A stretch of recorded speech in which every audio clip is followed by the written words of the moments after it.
तो दोस्तों, क्या आप अपने आप को आईटीसी क्लेम करते समय ठगा सा महसूस करते हैं? क्या आपको लगता है कि आपको 100 रुपीज की आईटीसी मिलनी चाहिए, मिलती है 25 रुपए की? क्या आपको ऐसा लगता है कहीं पर गवर्नमेंट आपको आपके साथ इनजस्टिस कर रही है? क्या कभी आपको यह लगा कि मुझे 100 रुपए आईटीसी आनी चाहिए लेकिन 25 रुपए क्यों मिलती है? मैं 100% श्योर हूं कि जितने भी व्यापारी हैं जो जीएसटी से डील करते हैं, ऑलमोस्ट सभी व्यापारी को जीएसटी से डील करना होता है, कहीं ना कहीं इनपुट टैक्स क्रेडिट को 100% प्राप्त करने में अपने आप को ठगा सा महसूस करते हैं, अनजस्टिफाई महसूस करते हैं। उसका कारण यह है कि बहुत सारी चीजें हैं जो आपके मन में होती हैं कि भाई मैंने 1 लाख रुपए की परचेज करी है, मुझे 18% के हिसाब से मैंने 18,000 रुपए पेमेंट किया है अपने सप्लायर को, तो मुझे 18,000 रुपए मेरे टैक्स लाइबिलिटी में से माइनस होने चाहिए, जिसको हम इनपुट टैक्स क्रेडिट बोलते हैं। है ना एकदम करेक्ट बात? मिलना भी चाहिए, ऑब्वियसली मिलना चाहिए। लेकिन दोस्तों, ये आपका पैसा है और आपको मिलना चाहिए, लेकिन नहीं मिलता। वो नहीं मिलता, उसका कारण क्या है? आज मैं आपको 7 ऐसी बातें बता रहा हूं। कितनी? 7 ऐसी बातें बता रहा हूं जो कहीं ना कहीं आप मिस आउट कर जाते हैं। वो कौन सी ऐसी 7 बातें हैं जो आप मिस आउट कर जाते हैं और जिसकी वजह से आपको 100% इनपुट टैक्स क्लेम करने में प्रॉब्लम आती है?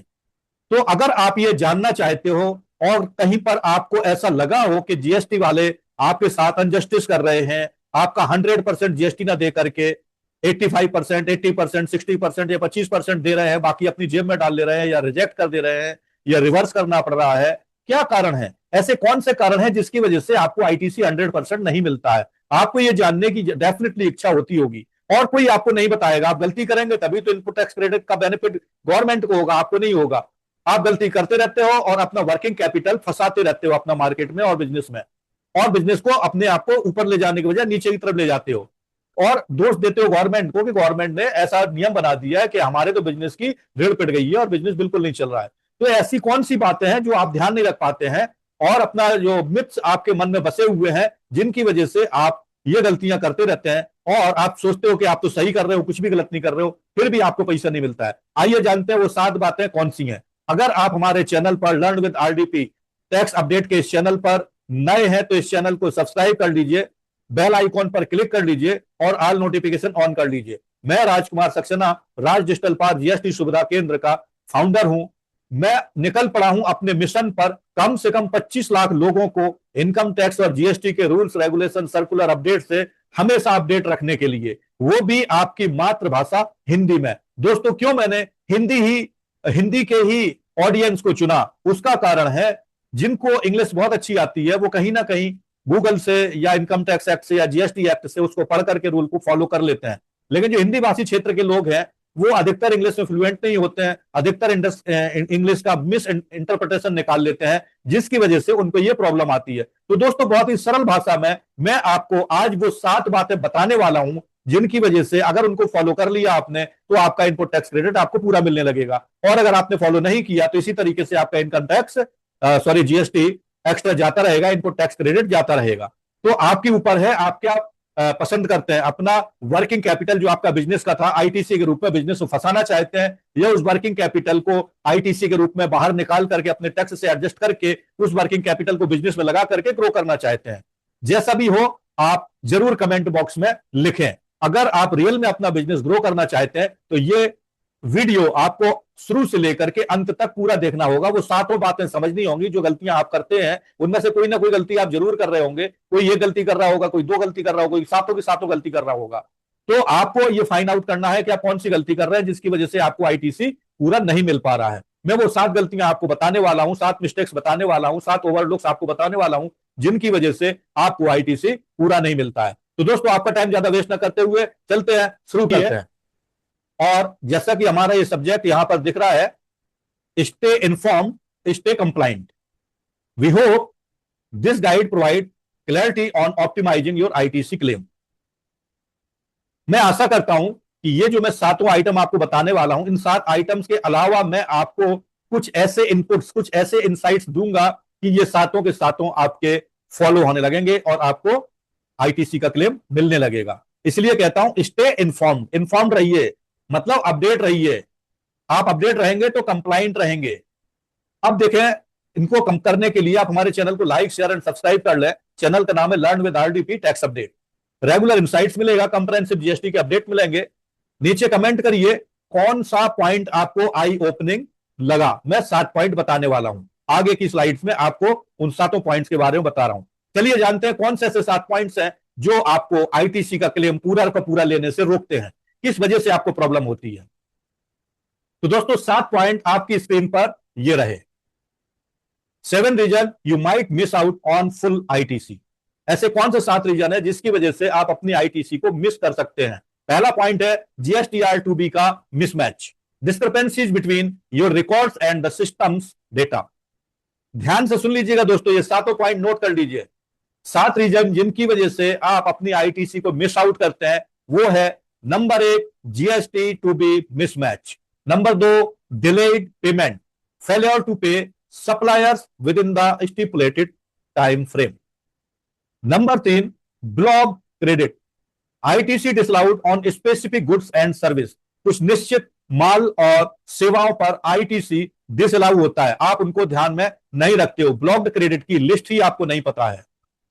चौथा पॉइंट है इनकरेक्ट इनवॉइस डिटेल, एरर्स और ओमिशन इन क्रूशियल इनवॉइस इंफॉर्मेशन। आपने इनवॉइस को प्रॉपर्ली चेक नहीं किया था, आपका बंदा जीएसटी में रजिस्टर्ड तो था लेकिन उसका जीएसटी कैंसिल हो रखा था, आपने चेक नहीं किया, या आपने टैक्स इनवॉइस नहीं दिया, उसने एस्टीमेट पर आपको बिल दे दिया।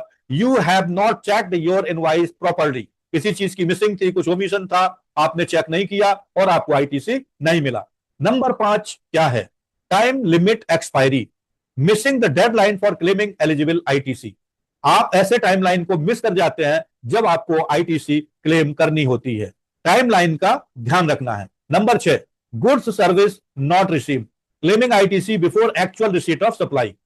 यह कब होता है, आपने मान लीजिए कि 1 लाख रुपए एडवांस दे दिया, उसने 1,80,000 का या 1,18,000 का आपको कोटेशन दिया, आपने उसे एडवांस दे दिया, उसमें जीएसटी का भी पोर्शन शामिल था।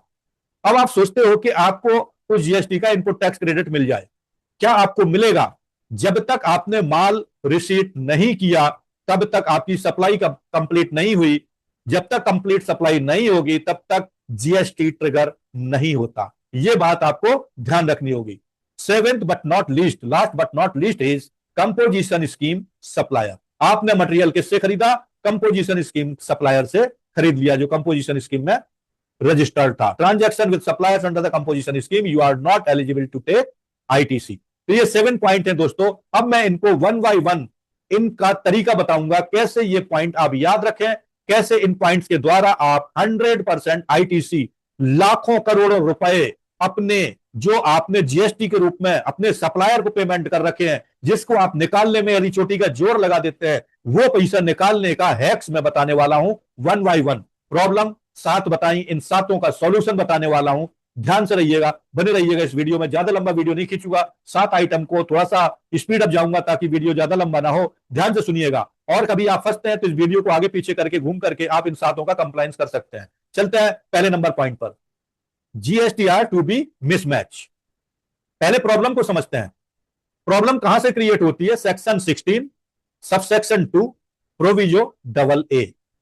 The problem section 16 2 proviso A. क्या बोलती है? You claim ITC based on your purchase invoice. आप जो अपनी आईटीसी क्लेम करते हो based on your purchase invoice.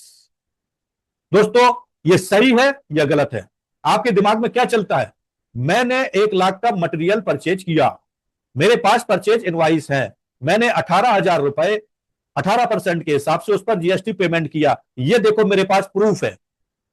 क्या ये आपके माइंड में चलता है?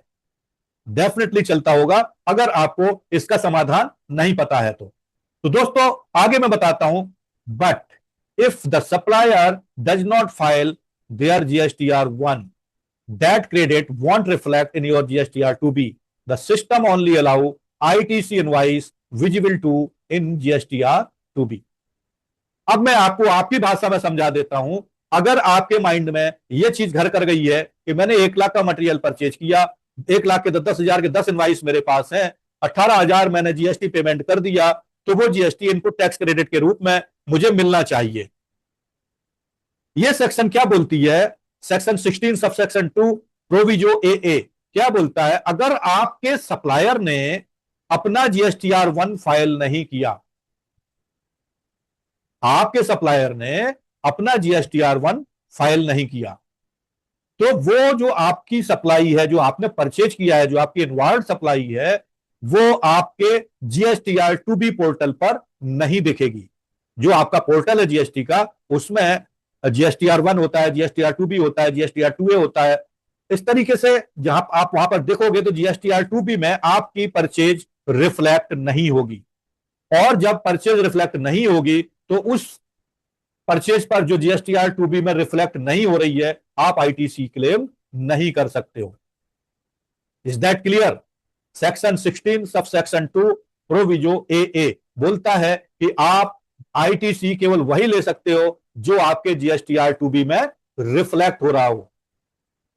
आपने जो परचेज किया है उससे आईटीसी नहीं मिलेगा, आपके GSTR2B में जो रिफ्लेक्ट हो रहा है उस पर आईटीसी मिलेगा। Is that clear? अगर क्लियर है तो कमेंट बॉक्स में जरूर लिखिएगा, क्योंकि बहुत ही इंपॉर्टेंट पॉइंट है ये। उदाहरण के लिए बताता हूं, you purchase raw material worth ₹5 lakh 90,000 GST, even with the invoice, if your supplier does not file GSTR1, the ITC won't appear in your to be, making it ineligible। मैंने 1 लाख का एग्जाम्पल दिया था, अभी 5 लाख का दे रहा हूं। 1 लाख पर आपने 18,000 रुपए जीएसटी दिया था, 5 लाख पर आपने 90,000 जीएसटी दे दिया। आपके सप्लायर ने GSTR1 नहीं भरा है, तो आपका GSTR1, उसके GSTR1 ना भरने की वजह से आपके GSTR2B में आपकी परचेज रिफ्लेक्ट नहीं होगी और आपका आईटीसी इनएलिजिबल हो जाएगा। तो आपको क्या करना है? गलती तो आपके सप्लायर की है, आपकी तो है नहीं, तो फिर आपको क्यों इतना नुकसान हो रहा है? यही वो पॉइंट है जहां पर आपको लगता है ये जीएसटी का जो एक्ट है अनजस्टिफाई है। क्यों? क्योंकि जिसने कोई गलती नहीं करी उसको खामियाजा भुगतना पड़ता है और उसको आईटीसी का बेनिफिट नहीं मिलता है। यानी कि उसने परचेज सप्लायर को भी आईटीसी पेमेंट कर दिया, जीएसटी पेमेंट कर दिया, और अपनी सप्लाई पर भी जीएसटी पेमेंट करना पड़ेगा, उसको कहीं रियायत नहीं मिल रही है। दोस्तों, ये बात ट्रुथ है। इसको बचने के लिए आपको क्या करना है, गोल्डन रूल बता रहा हूं, ध्यान से सुन लीजिएगा। क्या सॉल्यूशन है? आते हैं सॉल्यूशन पर। Always reconcile your purchase register with GSTR2B before filing GSTR3B। आपका जो परचेज रजिस्टर है उसमें पार्टी का नाम दिया हुआ है, पार्टी का जीएसटी नंबर दिया हुआ है, सीरियल नंबर दिया है, क्वांटिटी, रेट, अमाउंट दिया हुआ है, जीएसटी का अमाउंट दिया हुआ है। उस परचेज रजिस्टर से अपने GSTR2B को मैच करो। कौन सा इनवाइस GSTR2B में दिख रहा है, कौन सा इनवाइस GSTR2B में नहीं दिख रहा है। ये आपको कब करना है? जब आप GSTR3B फाइल करने लगे, मतलब 20 तारीख के पहले। जिस महीने में आपने ट्रांजैक्शन किया उस महीने के एंड से अगले महीने की 20 तारीख के पहले यह प्रोसेस आपको करनी है, क्योंकि GSTR3B भरने की ड्यू डेट 20 तारीख होती है या उससे पहले होती है। तो आपने परचेज रजिस्टर से आपने GSTR2B चेक कर लिया, आपको अंदाजा लग जाएगा कौन सा इनवाइस GSTR2B में रिफ्लेक्ट नहीं हो रहा है। इसका मतलब आपके सप्लायर ने, जिस सप्लायर ने GSTR1 नहीं फाइल किया है, उस सप्लायर का सप्लाई इनवाइस आपके GSTR2B में रिफ्लेक्ट नहीं होगा। अब आप क्या करोगे, आगे बताता हूं। Follow up rigorously with supplier for any discrepancy. तुरंत फोन घुमाइए, उस सप्लायर के कान उमेठिए, उसको बोलिए, भाई आपने GSTR1 क्यों नहीं भरा? क्या मैंने आपको जीएसटी नहीं दिया? अगर दिया है तो क्या आप GSTR नहीं देना चाहते गवर्नमेंट को मेरी? उसको रिग्रेसली फॉलो करिए और उसको बोलिए अभी के भी GSTR1 भरे। तीसरा है utilize automated reconciliation tools for efficiency. अगर आपको इतनी मेहनत करने में बहुत टाइम लगता है, GSTR1, GSTR2B और आपका परचेज रजिस्टर, बहुत सारे इनवाइसेज हैं, लाखों की तादाद में आपके इनवाइसेज हैं, तो आपको रिकंसाइल करने में डेफिनेटली प्रॉब्लम होगी। ऐसी सिचुएशन में आप रिकंसाइल नहीं कर पाओगे, तो आपसे मिस्टेक्स होंगी और आप फाइंड आउट भी नहीं कर पाओगे कौन से सप्लायर ने GSTR1 भरा, कौन से सप्लायर ने GSTR1 नहीं भरा। तो उस चीज को करने के लिए इस चीज का समाधान यह है कि आप ऑटोमेटेड रिकंसिलिएशन टूल्स का इस्तेमाल करिए। आगे की स्लाइड्स में मैं आपको ऐसे टूल्स भी बताने वाला हूं, एक अवे देने वाला हूं, जिनसे आप ऑटोमेटेड रिकंसिलिएशन कर सकते हो। इसका लीगल रेफरेंस है section 16 subsection 2 clause AA mandates that ITC is available only when invoice details reflect in GSTR1 और GSTR2B। दोस्तों, पहला पार्ट कैसा लगा? मेरे ख्याल से पहले पॉइंट से ही सेक्शन 16 सबसेक्शन 2 प्रोविजो ए आपको लाखों करोड़ों रुपए की आईटीसी दिलवा सकता है, अगर आपको ये प्रॉब्लम पूरी क्लियर हो गई और ये सॉल्यूशन आपको समझ में आ गए। क्या आपको समझ में आ गए तो कमेंट बॉक्स में जरूर लिखिएगा। आपकी दूसरी प्रॉब्लम आपके सामने है स्क्रीन पर, payment not made within 180 days. यहां पर मैं रेफरेंस दूंगा रूल 37 का। पहला जो रेफरेंस दिया सेक्शन 16 सबसेक्शन 2 क्लॉज ए। अब मैं आपको रेफरेंस दे रहा हूं रूल 37। इन सब पॉइंट्स को नोट कर लीजिए दोस्तों। Payment not made within 180 days बहुत ही इंपॉर्टेंट है, बहुत ही इंपॉर्टेंट है ये पॉइंट, ध्यान से सुनिएगा। द प्रॉब्लम रूल 37, क्या प्रॉब्लम है? If you fail to make payment to your supplier within 180 days from the invoice date, any ITC claimed on the invoice must be reversed. This is strict compliance requirement. क्या आपको यह पता है? क्या किसी ने आपको बताया है? क्या आपने ये इनकम जीएसटी एक्ट से पढ़ा है या आज तक पता ही नहीं था? अगर यहां पर आपका बल्ब ऑन मोमेंट आता है तो जरूर एक कमेंट ठोक दीजिएगा नीचे कि रियल में रूल 37 हमें नहीं पता था। हम तो कोशिश करते थे साल साल भर तक पेमेंट ना दें, लेकिन ये रूल जानने के बाद हम जरूर कोशिश करेंगे कि 180 डेज के पहले पेमेंट कर दे, नहीं तो हमें आईटीसी रिवर्स करनी पड़ेगी। आप क्या करते थे? आईटीसी रिवर्स नहीं करते थे, 180 डेज के बाद पेमेंट भी करते थे, उसका खामियाजा आपको भुगतना पड़ता था। जैसे trade her claim 54,000 GST on goods worth ₹3 lakhs. However, they did not pay the supplier for 8 months. Under GST law, the ITC claimed for the transaction must be reversed. क्या होगा अगर इन्होंने रिवर्स नहीं किया? और अगर रिवर्स कर दिया तो क्या होगा? दोनों चीजें आपको बताने वाला हूं। क्या आपको रूल 37 की ये प्रॉब्लम पता चल गई दोस्तों? आई होप आपको पता चल गई होगी कि अगर आपने किसी इनवॉइस सप्लाई पर आईटीसी का क्लेम कर लिया है लेकिन अपने सप्लायर को 180 दिन के अंदर पेमेंट नहीं किया है तो वो आईटीसी आपको रिवर्स करनी होगी। Is that clear? That is under rule 37। क्या सॉल्यूशन है इसका? क्या करना है अगर आपने 180 डेज में पेमेंट नहीं किया या रूल 37 का कंप्लायंस नहीं हुआ या आपने जीएसटी रिवर्स नहीं किया? दो कंप्लायंस जरूरी है। 180 दिन के पहले पेमेंट करना है, अगर डिले होता है तो आईटीसी रिवर्स करना है। अगर 180 दिन के अंदर आपने पेमेंट नहीं किया तो क्या होगा? आपको आईटीसी रिवर्स करनी होगी। नहीं की तो क्या होगा? आइए जानते हैं और इनका क्या सॉल्यूशन है। सॉल्यूशन बताता हूं। Maintain a stringent payment cycle to ensure all payment are made within 180 days. आपको डेटर्स एनालिसिस, क्रेडिटर्स एनालिसिस बनाना पड़ेगा एज वाइज। किस क्रेडिटर का पेमेंट कितना बाकी बचा हुआ है, कितने टाइम से ड्यू है, कब इसका घंटी बज रहा है, 180 डेज का घंटी बज रहा है। ऐसी एक एज वाइज क्रेडिटर्स लिस्ट बनाइए, अकाउंट्स पेएबल की लिस्ट बनाइए, तो आपको इस प्रॉब्लम से बचने का उपाय मिल जाएगा। If a delay occurs, proactively reverse the ITC. फिर भी अगर वो एक्सेल सीट आप नहीं देख पाते हो और नहीं उसको फॉलो कर पाते हो और 180 डेज निकल जाते हैं, 180 डेज का मतलब 6 महीने, 6 महीने तक आप पेमेंट नहीं कर पाते हो, इमीडिएटली प्रोएक्टिवली आपने जो आईटीसी ली है, जिस सप्लायर से ली है, उस सप्लायर की आईटीसी तुरंत रिवर्स करनी होगी। You can reclaim the ITC once the payment is finally made. क्या होगा अगर आपने रिवर्स नहीं की? क्या होगा अगर आप दोबारा रिक्लेम नहीं कर पा रहे हो? Legal reference rule 37 of GST rules outlines the condition for ITC reversal if payment is delayed beyond 180 days. 180 दिन के अंदर आपको पेमेंट करना होगा। अगर 180 दिन के अंदर आपने पेमेंट नहीं किया और आईटीसी ले लिया तो आपको रिवर्स करना होगा। अगर आप रिवर्स नहीं करते हैं तो आपको एनुअल रिटर्न भरते समय रिवर्स करना होगा, मैं इंटरेस्ट के, मैं पेनाल्टी के जमा करना होगा। क्या आप इंटरेस्ट, पेनाल्टी और वो जीएसटी जो आपने लिया था आईटीसी, उसका डबल देना चाहोगे, इंटरेस्ट पेनाल्टी समेत देना चाहोगे, या 180 डेज के अंदर पेमेंट करना चाहोगे? It's up to you. हमारा रिकमेंडेशन है रूल 37 का कंप्लायंस करें। रूल 37 बोलता है अपने सप्लायर को जिससे आपने माल परचेज किया है और जिसकी परचेज पर आपने आईटीसी का क्लेम किया है, उसका 180 दिन से पहले पेमेंट कर दीजिए। किसी कारण से 180 दिन से एक्सेज होता है तो 181वें दिन आप उसे तुरंत रिवर्स कर दें जो आपने आईटीसी ली थी, और जब पेमेंट कर दें तो उसे रिक्लेम कर लें। अगर पेमेंट नहीं किया तो आप रिक्लेम नहीं कर सकते हो। Is that clear? I hope आपको ये समझ में आ गया होगा। चलते हैं अगले नियम की तरफ। अब ये तीसरा जो मैंने नियम बताया था वो है ब्लॉक्ड क्रेडिट से रिलेटेड। ब्लॉक्ड क्रेडिट किससे रिलेटेड है? ब्लॉक्ड क्रेडिट से रिलेटेड है। The problem section 17(5). पहले मैंने बताया section 16 sub section 2 clause A.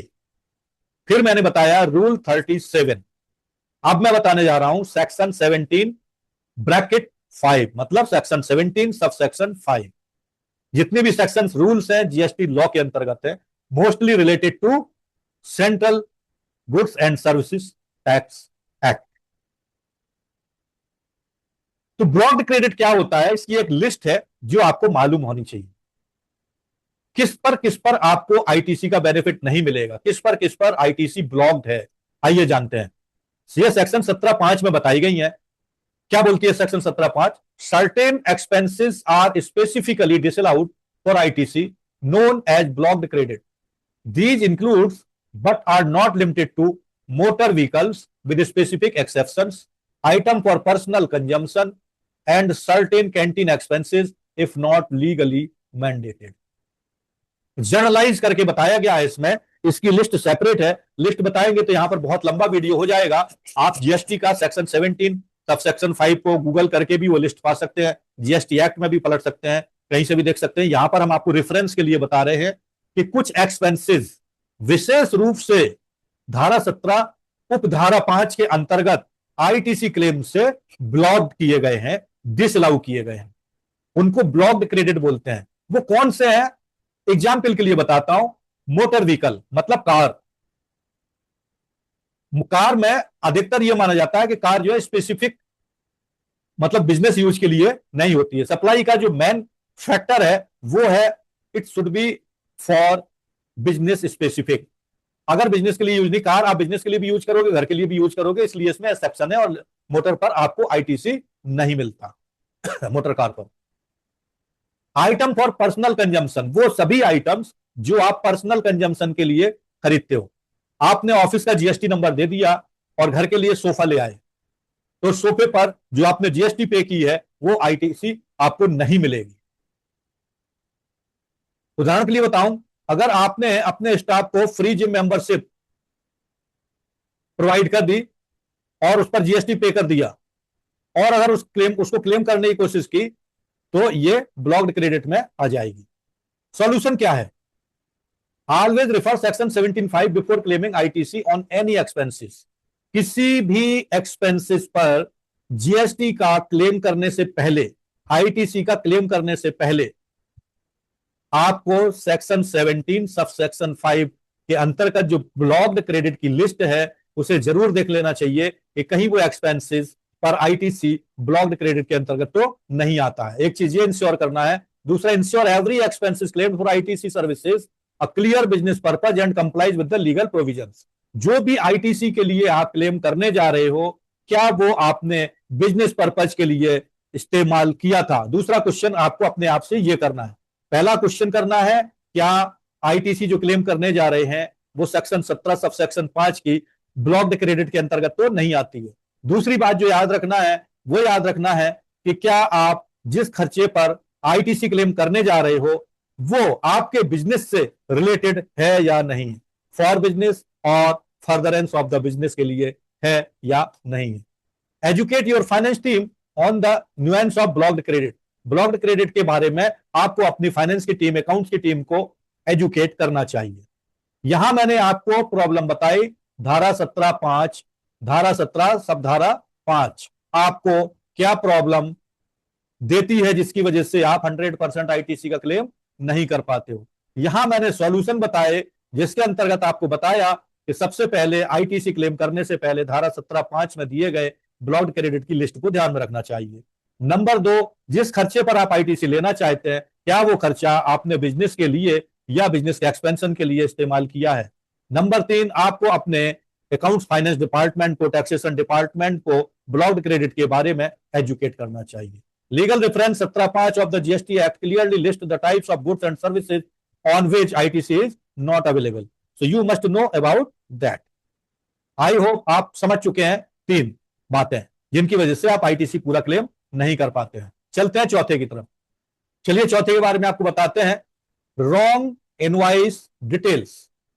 दोस्तों इनवॉइस एक अहम भूमिका निभाता है आपके आईटीसी के क्लेम में, इसलिए जब भी आपको आईटीसी का क्लेम करना है, अपने पैसे को गवर्नमेंट से वापस लेना है, तो आपको जो इनवॉइस आपने अपने सप्लायर से लिया है, अपने सप्लायर से मतलब इनवॉइस सप्लाई के वेंडर से लिया है, उसके इनवॉइस को आपको प्रॉपरली जांच कर लेना चाहिए।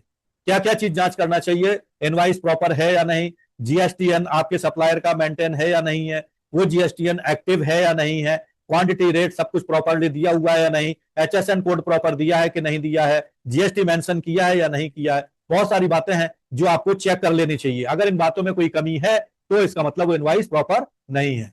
ये है रूल 36। कौन सा रूल है? रूल 36।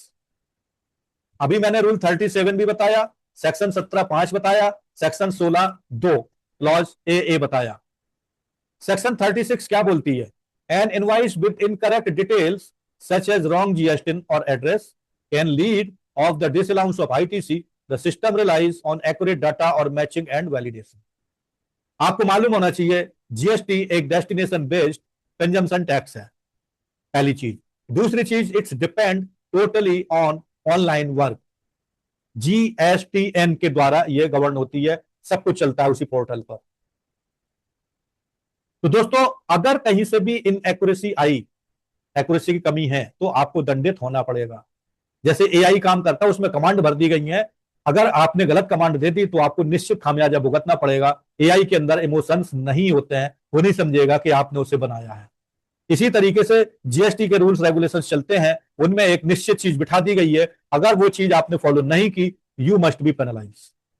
तो रूल 36 कहता है कि इनवॉइस में इनकरेक्ट डिटेल, जैसे जीएसटीएन में गलती या एड्रेस में गलती, एचएसएन कोड में गलती या किसी और चीज में गलती, आपके आईटीसी को डिसअलाउंस के लिए एलिजिबल कर सकती है, मतलब आपका आईटीसी नहीं मिलेगा। जैसे उदाहरण के लिए बताऊं, आपकी company, your company GSTN is for Uttar Pradesh, but your supplier mistakenly enters Madhya Pradesh, GSTN on the invoice, the system mismatch can result in ITC rejection. क्या दोस्तों समझ में आया? आपका जीएसटीएन, आपका जीएसटी नंबर रिकॉर्डेड है उत्तर प्रदेश में। कहां है? उत्तर प्रदेश में। आपके सप्लायर ने गलती से मध्य प्रदेश लिख दिया, तो सप्लायर को गलती का खामियाजा भुगतना पड़ेगा या आपको? दोस्तों आपको भुगतना पड़ेगा। जब सप्लायर आपको इनवॉइस दे, उसमें आप प्रॉपर चेक करो, आपका एड्रेस, आपका नाम, आपका स्टेट, आपका जीएसटी नंबर, आपकी क्वांटिटी, सब कुछ एक्यूरेट है या नहीं है। एचएसएन कोड तक गलत लिख देने से आपको आईटीसी में फर्क पड़ सकता है। तो ये तो रूल है जो आपने अभी समझा। क्या समझा? इनवॉइस को प्रॉपर होना चाहिए। इनवॉइस में रॉन्ग डिटेल है तो आपको आईटीसी का रिजेक्शन हो सकता है। अब इसके सॉल्यूशन क्या है? आइए सॉल्यूशन की तरफ आपको ले चलते हैं। The solution, implement rigorous process for verifying all invoice detail before booking and entry. जैसे ही आपके पास इनवॉइस आए, अपने अकाउंटेंट को, अपने टैक्स डिपार्टमेंट को, अपने फाइनेंस डिपार्टमेंट को एजुकेट करें कि वो इनवॉइस प्रॉपर है या नहीं, इस चीज की जांच कर लें। एंट्री करने से पहले क्या क्या चीज जांच करनी है? आपका नाम, आपका एड्रेस, आपका स्टेट, आपका पिन कोड, आपका एचएसएन कोड, आपका जीएसटी नंबर, आपकी क्वांटिटी, रेट, अमाउंट और जीएसटी अमाउंट और टैक्स रेट, सब कुछ चेक कर लो। इतना चेक करने के बाद जो पार्टी का सप्लायर का जो जीएसटी है वो भी चेक कर लो, वो एक्टिव है भी या नहीं है, ताकि कहीं ऐसा ना हो कि एक्टिव नहीं तो जीएसटीआर भरे ही ना और आपका आईटीसी ना मिले, जो मैं पहले बता चुका हूं। तो ये चीजें आपको चेक करनी होंगी। आशा करता हूं आपको समझ में आ गया होगा। नहीं समझ में आया तो कमेंट बॉक्स में अपनी प्रॉब्लम लिखिएगा, मैं आपको जरूर उसका सॉल्यूशन दूंगा। अगला सॉल्यूशन है, ensure GST place of supply, tax amount and other critical information are accurate. पहले ही बता चुका हूं, ये सब चीजें आपको एक्यूरेटली चेक करनी है। Communicate clear invoice requirement to all supplier. अगर आप जब परचेज ऑर्डर दो, उसमें क्लियर लिख दो सप्लायर को कि भाई इनवॉइस एकदम क्लियर होना चाहिए, किसी भी चीज में एम्बिगुअस लैंग्वेज नहीं लिखी होनी चाहिए। नहीं तो हम आपसे माल नहीं खरीदेंगे, सीधा बोल दीजिए। तो लीगल रेफरेंस के लिए मैं आपको बता दूं, रूल 36 मैंने आपको यहां पर बताया, CGST rules specify the condition for availing ITC including accurate invoice particular. तो पहला जो मैंने आपको बताया था 16(2) क्लॉज ए में क्या बताया था, आप रिमेंबर करिए। फिर मैंने 17(5) में ब्लॉक लिस्ट भी बताई है। फिर मैंने रूल 37 भी बताया, अभी रूल 36 बता दिया। 4 रूल बता दिए हैं, चारों चीजों को ध्यान में रखिएगा। आगे बढ़ते हैं। अगला स्टेप है time limit for claim. Time limit for claim, एक निश्चित टाइम होता है आईटीसी क्लेम करने का। अगर आपने नहीं क्लेम किया तो आईटीसी क्लेम नहीं कर पाओगे, ये भी याद रखना है। अब ये कौन सा नियम है भाई, ये नियम है प्रॉब्लम सेक्शन, प्रॉब्लम के अंतर्गत जो आ रहा है सेक्शन 16 सब सेक्शन 4। पहले नियम में मैंने बताया था section 16 sub section 2 clause A, उसी सेक्शन के कंटिन्यूएशन में पांचवी है सेक्शन 16 सब सेक्शन 4, जो टाइम लिमिट की ओर इशारा करती है। कितना टाइम दिया गया है आईटीसी को क्लेम करने के लिए, अगर आपने नहीं क्लेम किया तो क्या करना पड़ेगा, क्लेम कर लिया तो क्या करना पड़ेगा, आइए जानते हैं। पहले प्रॉब्लम समझते हैं। प्रॉब्लम है there is strict deadline for claiming ITC 30th November following the end of the financial year to which the invoice pertains or the date of filing the annual return whichever is earlier। फिर से बता दूं, strict deadline है ITC claim करने के लिए, वो deadline है 30th November following the end of the financial year. जिस फाइनेंशियल ईयर में आपका इनवॉइस था उसके आगे वाली फाइनेंशियल ईयर के 30 नवंबर तक आप आईटीसी ले सकते हो। जैसे फाइनेंशियल ईयर मान लीजिए 24-25 खत्म हुआ अभी, तो 25-26 के फाइनेंशियल ईयर में नवंबर तक आप आईटीसी क्लेम कर सकते हो। Is that clear? कोई डाउट है तो जरूर कमेंट बॉक्स में लिखिए। मैं ऐसा बताता ही नहीं हूं कि आपको समझ में ना आए, फिर भी अगर नहीं समझ में आया, कहीं मिस हो गया था, कुछ ही सुन नहीं पाए, कहीं और बिजी हो गए थे, तो क्लेम करके कमेंट करके पूछ लीजिएगा। कोई संकोच मत करिए, मैं यहां पर आपको एजुकेट करने के लिए बैठा हूं। मैं मिशन पर निकला हुआ हूं 25 लाख लोगों तक जीएसटी के रूल्स रेगुलेशंस ले जाने के लिए। बेखौफ होकर के पूछिए, क्वेश्चन जवाब जरूर मिलेगा। एग्जाम्पल के लिए बोलता हूं, invoice for assessment year 2023-24 the deadline to claim ITC 30th November 2024। If you try to claim it in December the credit will lapse. 30 नवंबर के बाद अगर आप आईटीसी क्लेम करना चाहोगे तो आपको आईटीसी का क्लेम नहीं होगा। ये थी 16 सेक्शन सब सेक्शन 4 की बाउंडेशन। क्या बाउंडेशन थी? टाइम लिमिट की बाउंडेशन। सॉल्यूशन क्या है, आइए जानते हैं solution. The solution, conduct monthly ITC reconciliation to track and claim credit promptly. अपने अकाउंटेंट को बोलिए, टैक्स डिपार्टमेंट को बोलिए कि आईटीसी का रिकंसिलिएशन हर महीने ट्रैक रिकॉर्ड रखेगी। दूसरा जो सॉल्यूशन है, सेटअप ऑटोमेटेड रिमाइंडर्स फॉर की आईटीसी क्लेम डेडलाइंस। एक रिमाइंडर सेट करिए जिसमें आईटीसी को क्लेम करने का रिमाइंडर टिक टिक टिक टिक बोलता रहे, तो ये गलती आपसे नहीं होगी। तीसरा, priorities timely filing of all GST return. अगर ऑल जीएसटी रिटर्न आप टाइमली फाइल नहीं करते हैं तो भी आपके आईटीसी का क्लेम रिजेक्ट हो सकता है। Legal references section 16 sub section 4 of the GST act clearly define the time limit for availing ITC. कैसा लगा ये पांचवा? होप अच्छा लगा होगा। नहीं समझ में आया तो कमेंट बॉक्स में लिख करके पूछिएगा, नहीं तो वीडियो को रिमाइंड करके देखिएगा, समझिएगा। फिर भी समझ नहीं आता तो कमेंट के द्वारा पूछिएगा, मैसेज करके पूछिएगा, फोन करके पूछिएगा, मेल पर पूछिएगा, वेबसाइट पर जाकर पूछिएगा। बहुत सारे सोर्सेज हैं मेरे पास आने के, कहीं मैं नहीं जाने वाला हूं। मेरे लाइफ का उद्देश्य है कि आपको जीएसटी से रूबरू करूंगा। चलते हैं अगले पॉइंट पर। अब ये छठा नंबर आया है और सातवां आया है, बहुत ही क्रुशियल है, कहीं भागने की जरूरत नहीं है। ये नहीं समझा आपने तो जरूर मिस्टेक कर देंगे। देखने में बहुत सिंपल लगते हैं और गलतियां अधिकतर लोग यहीं पर करते हैं। क्या है ये, आइए जानते हैं।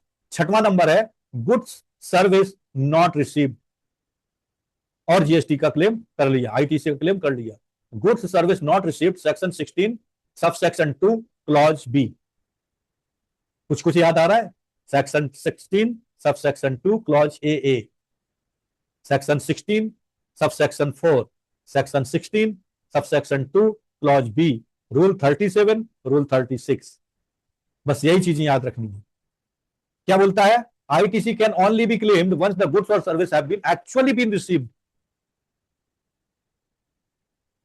Advance payment alone even with an invoice does not suffice. Example के लिए, you made an advance payment and received the GST invoice for machinery, but the machinery delivery is pending, you cannot claim ITC until machinery is physically received. Maintain clear proof of good receipt notes or service completion certificate. Ensure proper documentation and internal control for physical receipt. क्या समझ में आया दोस्तों? कहीं हवा की तरह तो ही निकल गया है या बत्ती जली? सेक्शन 16 सबसेक्शन 2 क्लॉज बी बोलता है आप अगर कुछ एडवांस पेमेंट कर देते हो जीएसटी समेत तो उस पर आप आईटीसी का क्लेम नहीं कर सकते हो जब तक आप मटेरियल को फिजिकली रिसीव नहीं कर लेते हो, गुड रिसीट नोट नहीं बना देते हो, तब तक आप आईटीसी का क्लेम नहीं कर सकते हो। अगर करते हो तो वो इलीगल हो जाएगा। भले ही आप 100% पेमेंट कर दें, आपको इनवाइस मिल जाए जीएसटी का, फिर भी आप आईटीसी क्लेम नहीं कर सकते हो till you did not receive the material. Is that clear?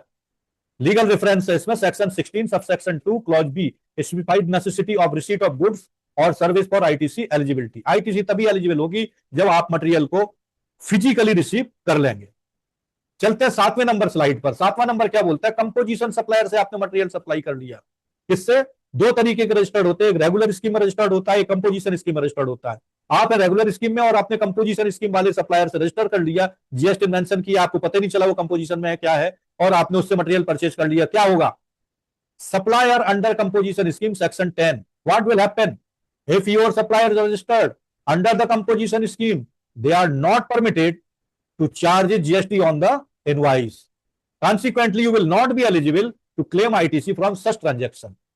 Composition scheme में जो बंदे रजिस्टर होते हैं वो आईटीसी क्लेम करने के हकदार नहीं होते हैं। उनको अपनी पॉकेट से 1% या जो भी रेट एप्लीकेबल है वो जमा करना होता है। तो वो ना तो आईटीसी देते हैं, ना आईटीसी लेते हैं, ना जीएसटी देते हैं, ना जीएसटी लेते हैं। केवल गवर्नमेंट को एक निश्चित परसेंटेज के हिसाब से पे करते हैं। उनके ऊपर आईटीसी के रूल्स लागू नहीं है। तो जब उनके ऊपर आईटीसी के रूल्स लागू नहीं है तो you are not eligible to get the ITC. That is the concept. Bulb जला। एग्जाम्पल के लिए बताता हूं, you purchase goods from a local supplier whose invoice has a blank tax column because they are composition dealer. You cannot expect to claim ITC this purchase. गलती से भी composition scheme वाले से सप्लाई मत खरीद लेना, इनवर्ड सप्लाई मत कर लेना अगर आप आईटीसी क्लेम करना चाहते हो तो। और अगर आईटीसी क्लेम नहीं करना चाहते हो तो कर लो, कोई दिक्कत नहीं है। Always verify your supplier GST profile on GST portal before engaging the transaction. जैसे ही आप कोटेशन मांगते हो उसका जीएसटी नंबर पहले चेक कर लो कौन सी स्कीम में रजिस्टर्ड है और वो एलिजिबल है कि नहीं आपको आईटीसी दिलाना। Inform your procurement team to check supplier GST status proactively. Section 10 of GST act outline the provisions for the composition levy, clarifying that no ITC is available for such supplier. क्या दोस्तों आपको section 16 subsection 2B के अंतर्गत goods service not received वाला concept समझ में आ गया? कंपोजिशन सप्लायर से मटेरियल परचेज करने वाला सप्लायर समझ में आ गया? अगर हां तो हम अपने वीडियो को अब समाप्त करने जा रहे हैं। मैंने 7 बातें आपको बताई थी, 7 बातें स्टेप बाय स्टेप आपको क्लैरिटी के साथ बताई। आशा करते हैं आपको सब समझ में आ गया है। फिर भी अगर समझ में नहीं आया तो आप हमसे कमेंट बॉक्स में जरूर पूछ सकते हैं। तो दोस्तों अब क्विक रिकैप का टाइम आ गया है। वीडियो को समापन की ओर ले जा रहे हैं, ज्यादा लंबा वीडियो नहीं करेंगे। क्विक रिकैप समझते हैं। Quick recap and actionable tips. Recap two B GSTR two B mismatch, इसके बारे में बताया था, समझ में आ गया। Reconcile purchase register with GSTR two B regularly. Timely payment करिए, 180 दिन के पहले पेमेंट कर दीजिए, नहीं तो जीएसटी आईटीसी रिवर्स करनी पड़ेगी। ब्लॉक क्रेडिट वाली लिस्ट को देखिएगा, उसके अंतर्गत अगर कोई मटेरियल परचेज कर रहे हैं तो उस पर आईटीसी मत क्लेम करिएगा। करेक्ट इनवाइस, इनवाइस अगर गलत हो गया तो आपका आईटीसी रिजेक्ट हो सकता है।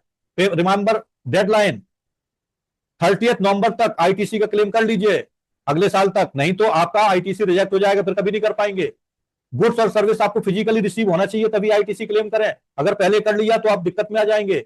सब वेरीफाई सप्लायर स्कीम, सप्लायर कौन सी स्कीम में रजिस्टर्ड है इसको वेरीफाई करिए, कंपोजिशन स्कीम में या रेगुलर स्कीम में। अगर कंपोजिशन स्कीम में तो आईटीसी क्लेम मत करिएगा। बहुत ही तेजी के साथ मैंने 7 पॉइंट रिकैप के रूप में आपके सामने रख दिए। तो दोस्तों कैसा लगा आज का हमारा इस सीजन, जिसमें हमने आपको 7 ऐसी प्रॉब्लम बताई जिनकी वजह से आप आईटीसी का 100% क्लेम नहीं ले पाते हैं। आपको क्या करना चाहिए जिसकी वजह से आप आईटीसी का क्लेम 100% ले पाए, इन 7 बातों का ध्यान रखें। आशा करते हैं आपको समझ में आ गया होगा। अब मैं इस वीडियो को यहीं पर समाप्त करता हूं और आपसे रिक्वेस्ट करता हूं इस इंफॉर्मेशन को आप ग्रैब करिए, इंप्लीमेंट करिए और पूरा आईटीसी का क्लेम करिए। मिलते हैं अगले वीडियो में और अच्छी जानकारी के साथ। तब तक जय हिंद, जय भारत।